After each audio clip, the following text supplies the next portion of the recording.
Yurtimizda maktabgacha ta'lim tizimini rivojlantirish, muassasalarda sifatli ta'lim-tarbiya uchun kerak bo'ladigan zamonaviy sharoitni yaratish borasida izchil islohotlar amalga oshirilmoqda. Davlatimizning ana shunday alohida e'tibori samarasi Navro'z bayrami arafasida Paxtakor tumanida ikkita yangi maktabgacha ta'lim tashkilotining foydalanishga topshirilishi hudud aholisiga munosib bayram tuhfasi bo'ldi. Maktabgacha ta'lim bolalar hayotidagi eng muhim tayanch bosqich bo'lib, bolaning tafakkuri, dunyoqarashi va ilk ijtimoiy ko'nikmasi aynan shu davrda shakllanadi. Shu bois ushbu tizimni rivojlantirish, bolalarni sifatli ta'lim bilan qamrab olishga alohida e'tibor qaratilmoqda. Ana shunday ezgu ishlarning amaliy ifodasi sifatida Paxtakor tumanining G'alaba mahallasida bunyod etilgan 18-son davlat maktabgacha ta'lim tashkilotining yangi binosi tantanali ravishda foydalanishga topshirildi. Zamonaviy loyiha asosida bunyod etilgan bog'chada keng va yorug' xonalari, bolalar uchun mo'ljallangan o'yin maydonchalari hamda ta'lim-tarbiya jarayonini samarali tashkil etish uchun zarur sharoitlar yaratilgan. Bu davlat maktabgacha ta'lim tashkiloti 240 o'rinli bolaga mo'ljallangan bo'lib, hozirgi kunda 40 ga yaqin xodimlarni qamrab olganmiz. Bu maktabgacha ta'lim tashkilotimiz tumanimizning tashabbusi bilan tashabbusli budjet loyihasida g'olib chiqib qurilgan va bugun mana ochilmoqda. Ishga olgan pedagoglarimiz hammasi oliy ma'lumotli pedagoglar hisoblanadi. Kelgusida bu davlat maktabgacha ta'lim tashkilotini tumanda, viloyatda va respublikada yetakchi maktabgacha ta'lim tashkilotlaridan qilish harakatidamiz.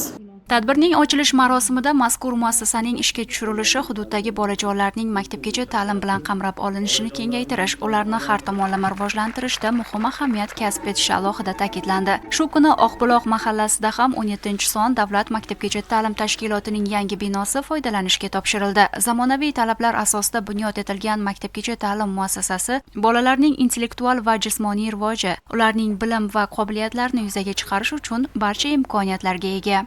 Bizning aynan bog'chamizda 4 ta guruh o'z ish faoliyatini olib boradi. Bunda 4 ta oliy ma'lumotli tarbiyachilarimiz albatta yosh avlodimizga ta'lim-tarbiya berib borishadi. Undan tashqari rus tili to'garaklarimiz, jismoniy tarbiya, musiqa, logoped to'garaklarimiz mavjud. Biz yoshlarga berilgan imkoniyatlardan unumli foydalanib, bizga berilgan ishonchni jamoamiz bilan oqlab, bolalar uchun kerakli bo'lgan barcha bilim ko'nikmalarini berib, ularni kelajak hayotga, kasbiy faoliyatga tayyorlaymiz.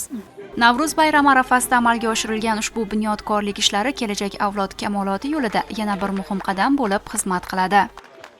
Bugun tumanimiz uchun quvonchli kun. Yangi ochilayotgan ushbu maktabgacha ta'lim tashkiloti bolajonlarimizga zamonaviy ta'lim-tarbiya berish maqsadida barpo etildi. Bu yerda bolalar uchun barcha sharoitlar, zamon talabiga mos barcha sharoitlar yaratilgan. Tumanimizda 7300 nafar 3-6 yoshli bolajonlar bo'lib, shundan 6430 nafarini maktabgacha ta'lim tashkilotlariga qamrab olganmiz. Hozirgi kunda qamrov foizimiz tumanimizda 88.7% ni tashkil etadi. Zamonaviy barcha qulayliklarga ega bo'lgan ta'lim maskanlarimizda yoshlarimiz sifatli ta'lim olib, kelgusida yurtimizga xizmat qiladigan yuqori malakali kasb egalari bo'lib o'sishlarida ta'lim tizimidagi barcha pedagoglar oldimizga qo'yilgan vazifani bajarishda bor kuchimiz bilan xizmat qilamiz.